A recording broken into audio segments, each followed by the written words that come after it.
হচ্ছিল, কাঁদতে কাঁদতে ঘুমিয়ে পড়েছে।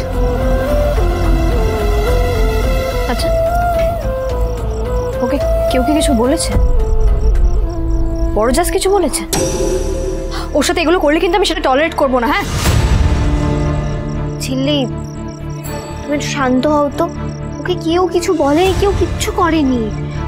আসলে ও শুনেছে তো যে কালকে তোমরা এক্সকারশনে যাবে, তাই। হ্যাঁ ঠিকই তো, একদম ঠিক কথা বলেছিস রিঙ্কি। মানে এটা তো শোনার পর থেকে আমাদেরই মনটা কিরকম খারাপ হয়ে রয়েছে। আর সেখানে মিষ্টি তো একটা অবোধ শিশু। আমি একটা কথা বুঝতে পারছি না, আমরা সবাই মিলে একা একা বাড়িতে থাকবো কি করে? আচ্ছা, সবাই মিলে একা একা বাড়িতে মানে কিভাবে থাকা যায়? মানে কখনো কখনো একটু লজিক্যাল কথা তো বলতে পারিস। দেখেছিস, ও আমাকে লজিক বোঝাচ্ছে, আর ভাবনাটা বোঝ। আরে ওরা যাচ্ছে এদিকে, বানরসেনা যাচ্ছে না।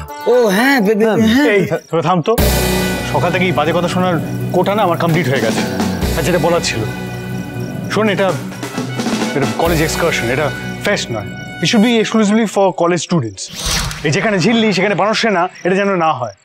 না না, মাথা খারাপ নাকি? এটা কলেজের একটা এক্সকারশনের ব্যাপার, সেখানে আমরা কেন যাবো?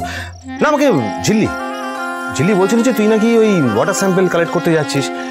দেখ, যেহেতু আমি অফিসের কাজগুলো খুব ডেডিকেটেডলি করি না, তোকে হেল্প করার জন্য। তো আমি তো জানি তোর ওখানে ওয়াটার প্ল্যান্ট খোলার খুব ইচ্ছে, তো আমার তো যেতেই হবে তোর ব্যাগ পাওয়ার জন্য। তো একটা কাজ কর, তোরা তিনজন কি করবি তোরা দেখে নে। হ্যাঁ, আই এম রিয়েলি সরি রে, তোদেরকে আমি অনাথ করে দিলাম। না, কিন্তু রিজুদা, মিষ্টি এরকম করে কান্নাকাটি করলে কি করে যাই বলো তো? বেশ হয়ে গেল, চল পাক।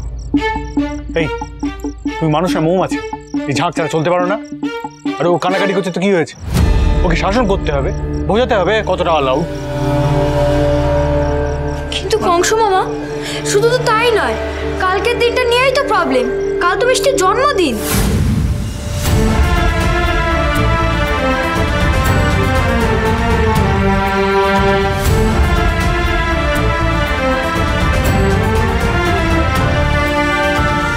আর একটু পরে 12টা বাজলেই। সে কি? আচ্ছা, আপনি কি বলুন তো, একবার জানাবেন না? হ্যাঁ রিজুদা, তোমরা জানতে না, আমাকে একবার বলবে না? চিল্লি, বিশেষ করে আমার একদম খেয়াল ছিল না। শোনো না, বলছি ওরা এখানে এসেছে সেটা তো বেশি দিন হয়নি। আর রঞ্জা দিদির সাথেও না আমাদের অনেক দিন ধরে কোনো যোগাযোগ ছিল না। আর মেজদা ভাই ওদেরকে কি অবস্থায় এনেছে তুমি তো এখন সবটাই জানো, বলো? আরে টুটুল, তাও ভুলটা আমাদেরই, আমাদের তো জানা উচিত ছিল। ছি, অন্যটা আমারই। ওদের তিনজনের বার্থডেটগুলো আমার জেনে নেওয়া উচিত ছিল। আরে যা, আপনি গিয়ে ডকুমেন্টসগুলো কোথায়? ওগুলো রেখে দিয়েছেন তো কাজে লাগবে বলে? অবশ্য আপনার তো লাইফে ইমোশন কিছুই নেই, শুধু আপনার লাইফে মোশন চাই। বাজে কথা বলা বন্ধ করো তো। বেশ করলাম। কিন্তু মিস্টার সিংহ রায়, মিষ্টিকে কিন্তু 12টায় সত্যি একটা সারপ্রাইজ দেওয়া উচিত। মানে কি? তার মানে বাচ্চারাও রাত 12টা অবধি জেগে থাকবে? না, রাত 12টা অবধি জেগে থাকবে মানে তো কালকে দেরি করে ওঠা, তারপরে পুরো শিডিউলটা নষ্ট হয়ে যাবে। না, আই ক্যানট অ্যালাউ দিস। ঠিকই বলেছেন রিজুদা, আপনার সাথে প্ল্যান করতে আসাটাই না আমার ভুল হয়েছে, জানেন তো? আপনি একেবারে কাট করতে রসবোধী না। রাবিশ। তেঁতুল পাতা সোম থেকে রবি প্রতিদিন সন্ধ্যে 6টায় স্টার জলসায় ও ডিজনি প্লাস হটস্টারে।